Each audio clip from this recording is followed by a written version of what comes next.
loss we need to look after, which is the I-square loss, copper loss, and that is due to the copper, the conductor's material, which has a particular value of resistance, and that creates heat. So that's the number one loss, straightforward. The second loss is called hysteresis loss. I was talking about permeability last week. I was saying how easy it is for a material to establish the magnetic field and how easy it is for material to demagnetize the magnetic field or de-establish the magnetic field. Permeability. We have also looked at the relationship between permeability and B and H. We call it the BH curve. And that BH curve is relevant to hysteresis loss. Because if you have an iron core that might store the magnetic characteristics within it when you supply an alternative current, and that storage would create the opposition within it, and the result is heat power loss. So hysteresis losses are associated or caused because of the arrangement and rearrangement of the magnetic domains in the material, in the core of a material, not in the winding, in the core, during each half cycle of the alternative current. They are complex, nonlinear function of the voltage applied to the transformer, and they cause harmonics because of the storage, tiny storage of the magnetic fields in the core of the material. It actually manipulates with the supply voltage, and we call it distortion to the supply frequency. We have a first harmonic, third harmonic, fifth harmonic, seventh, ninth, the odd harmonics, and we also have an even harmonic. That will lead us to go to the Fourier series analysis of a AC waveform, which I hope I would have a pleasure in next semester I would be able to explain the Fourier series of a hysteresis loop. But we will be looking at the hysteresis loop, how it looks like, what it is. So we will be looking into details later in this lecture slide. But this is just a quick explanation about what is hysteresis loss. So hysteresis power loss is proportional to the frequency of the supply voltage. That means if you have a transformer in the United Kingdom that we have 50 Hz supply frequency, you might have the less hysteresis loss in that the same machine compared to the same machine you use in the United States that has a 60 Hz supply frequency. So that's the frequency is also important to use the machines wherever you want to use.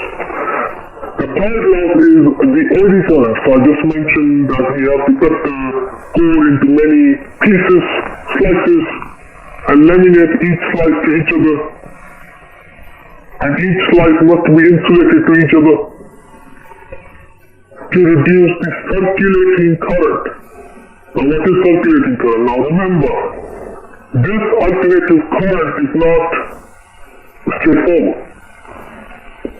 When I talked about the self-inductance, induced EMF, so whenever alternative current or pulsating EMF flows through the winding, through the material, it would have its own induced EMF. So basically, the eddy current can be defined as a current that flows through the material,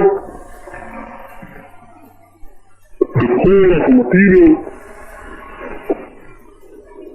and because of the self-inductance, because it induces the voltage within it. And the eddy current power losses are inversely proportional to the square of the lamination. More laminations we would have, lesser the eddy current losses we would have. The first one that I mentioned is a leakage flux, the flux which is kept from the core winding that do not link to the secondary winding, or that is not useful. It's called leakage flux. And the fifth one is fringing loss. Well, fringing is due to the air gap. So like I talked about before, that the core type construction has a more air gap compared to the shell type, and we have to keep the windings as close as possible to reduce the air gap. It's because of the fringing loss. So some of the flux would be lost in the air. So we have to avoid or reduce the fringing loss. We cannot avoid it, but we can reduce it.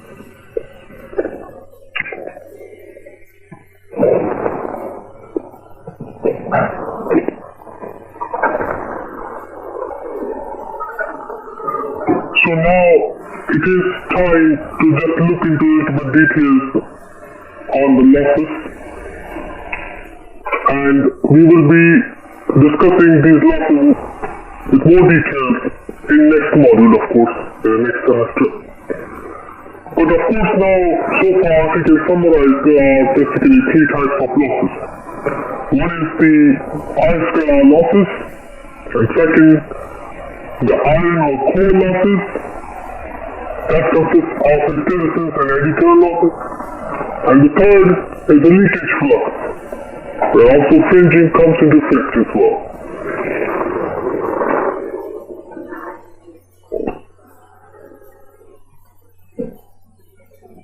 Now, copper losses or I-square losses, they are simply the representation of the heating effect in the motors of generators or transformers.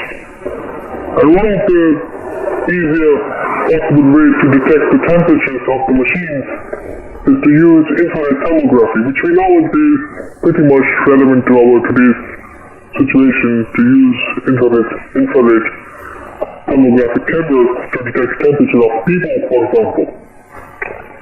It has a wider application, but it also has the lower accuracy as well. It depends on the quality of the camera.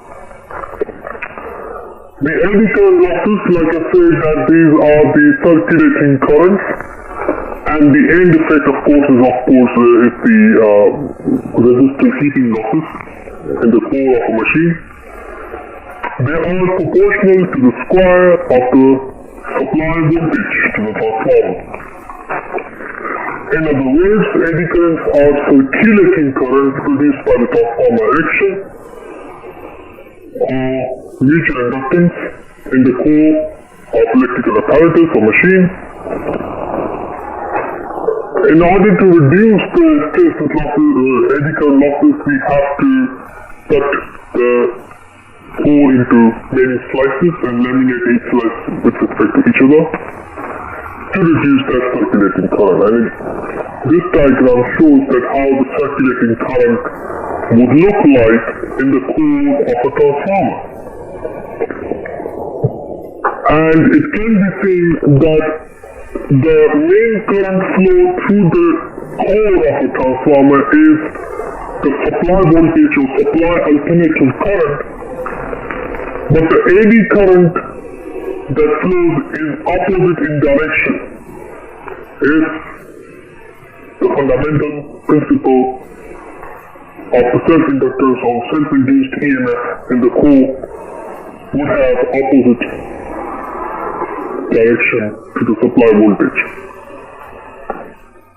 And by cutting that the same core, we can reduce the circulating part, as it can be seen on the right hand side compared to the left hand